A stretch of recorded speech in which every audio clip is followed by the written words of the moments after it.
In the spirit of excess, fueled by the Empress children, we've decided to lavish upon you 6 tips and tricks that you can use to enhance your models at home.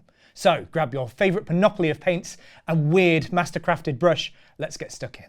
I'm going to show you 2 corrupted Slaaneshi skin tones to paint onto your models. Now, as you can see here, I'm going to paint the heads on their own and then put them onto models afterwards. This makes painting the faces so much easier, as it often is one of the hardest things to paint on a model. So any opportunity to paint the head separately, take it. As both of these schemes are quite light, I've undercoated each one with White Scar spray paint. If you're painting with a different undercoat, you can build up with White Scar base paint first. To build up this sickly skin tone, we're starting with Deepkin Flesh. This will need a few thin coats to build up that solid colour. I've not been super neat here. As you can see, I've painted over any straps and the eyes, as we'll paint these up later. I'm going to apply some thinned Kislev Flesh over the face. I'm keeping this extremely thinned, at about 1 part paint to 4 parts Lahmian medium. Dead thin. I've applied this all over the face to let it sink into the recesses to help define the facial features. Then I'll apply an even more focused layer of thin Screamer Pink and run it into the very deepest gaps, so around the eyes, ears, mouth, if they have one of course. Again, I've done this around 4 parts medium to a single part paint. I'll apply a highlight of pallid witch flesh on any raised areas, like the cheekbones, chin, or mandibles. Then with a final dot highlight of White Scar on the very sharpest bits. I've then carefully gone into the eyes, mouth, and any bits that aren't skin with Corvus Black, although any black will work. On the grills I've used Iron Warriors to catch any of the ridges, and then when it's dry I've applied a shade of Targor Rage Shade. Then I've highlighted any teeth with Fenrisian Grey. Then I've used this to dot the beady eyes at the same time too. Finally, I've applied a layer of Ardcoat to make the eyes look extra creepy and shiny. Gross. I've thinned down some Targor Rage Shade next with some Lahmian medium and applied this over the model. When that shade is dry, I've applied Targor Rage Shade again, but in the very darkest recesses. Then when dry, I'll apply another more focused recess shade on the very deepest areas. Then with Dakala Lilac, I'm going to apply a highlight to the usual areas. So the nose, around the mouth, and the cheekbones. Slaanesh Grey is the final highlight on the very sharpest edges. I've then painted the eyes in the same way as the previous head. Then with the gold of your choosing for the jewellery, the head is complete. For a unique looking power weapon, we're going to paint a simple blended effect. This technique is all about building up subtle gradients with really thin paint and involves a lot of going back and forth. So don't be disheartened if it doesn't look perfect straight away. Finish all the steps first. I've started with a Chaos Black undercoat. The first step we're going to do to achieve our seriously fancy sword is to apply a solid base coat of Xerius Purple all over the blade. It'll take a few coats, but the stage is relatively nice and simple. Now we're going to build up the lighter points with Cacophony Purple. We're going to paint each half of the sword in a similar way, but with the colours reversed.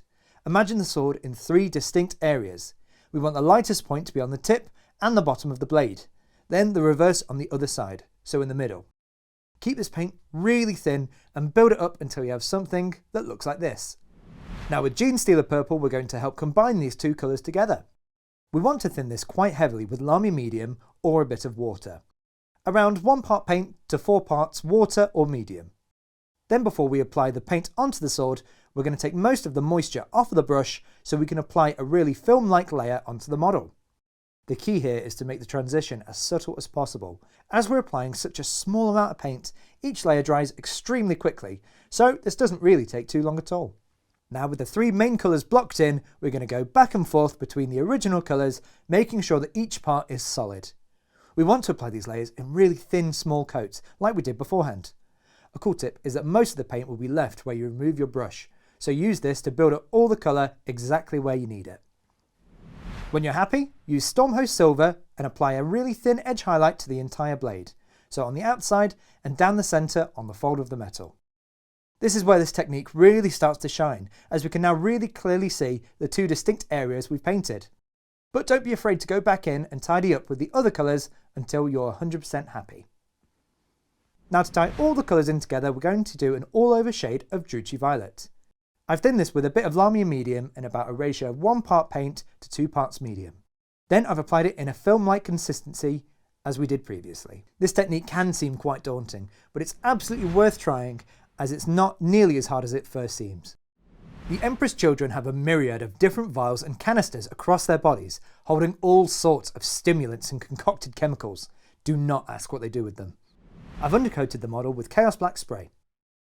We're going to then base these canisters with Caliban Green to give a glassy look. Now we're going to add the liquid itself with Warpstone Glow. One of the best tips I find to give the appearance of liquid is to draw a neat line first, parallel to the base rim of the model you're painting. This gives the impression of liquid moving to match the orientation the model is standing at.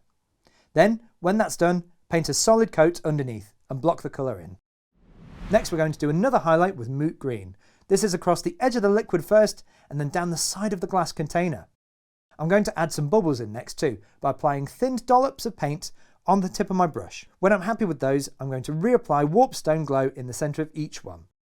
To add definition to the liquid and to add depth to the glass, we're going to apply some thinned Abaddon Black just above the green goo.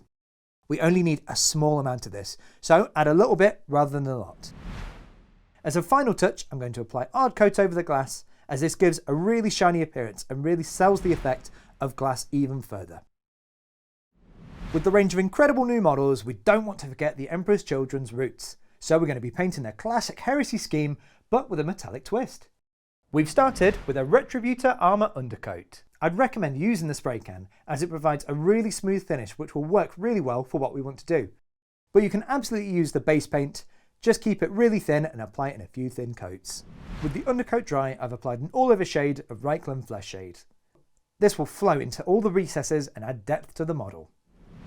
Now when the shade is dry, we'll apply a dry brush of Liberator Gold over the entire model.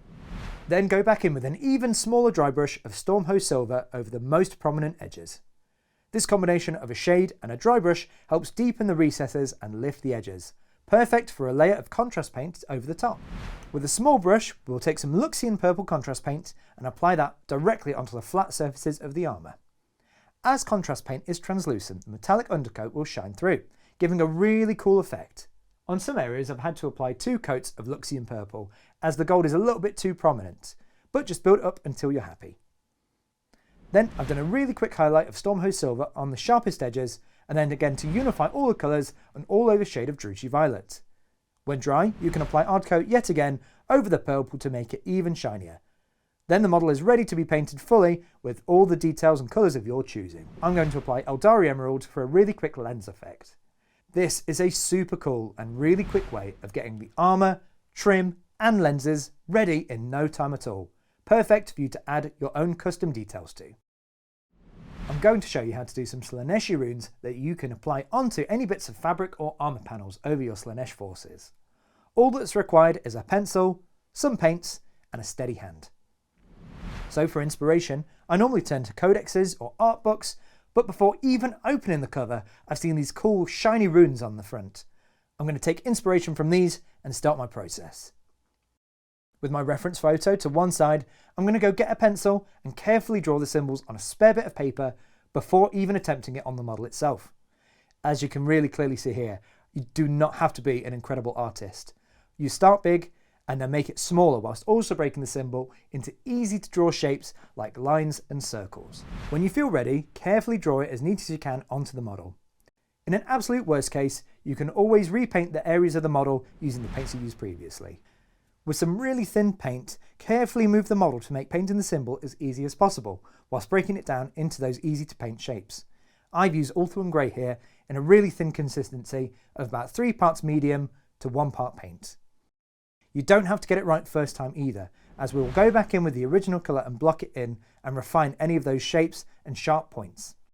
I find it's really hard to paint it 100% right on the first time, so don't be afraid to go back and forth between the symbol colour and the cloth colour underneath until you're 100% happy. So with a bit of patience, a bit of time and a little bit of skill, we've adorned this fabric with a glorious symbol of Slaanesh. Beautiful. These tips can take your Emperor's Children army, or any other army, to new dizzying heights never thought achievable by man. Now go, take the tricks you've learnt today and paint your models in full excess in Fulgrim's name. Or else. For more painting videos, head over to our YouTube channel. If you need more help, you can always head to one of our friendly Warhammer stores where our friendly staff will be more than happy to help. Thank you for watching and have fun painting your models. See you later.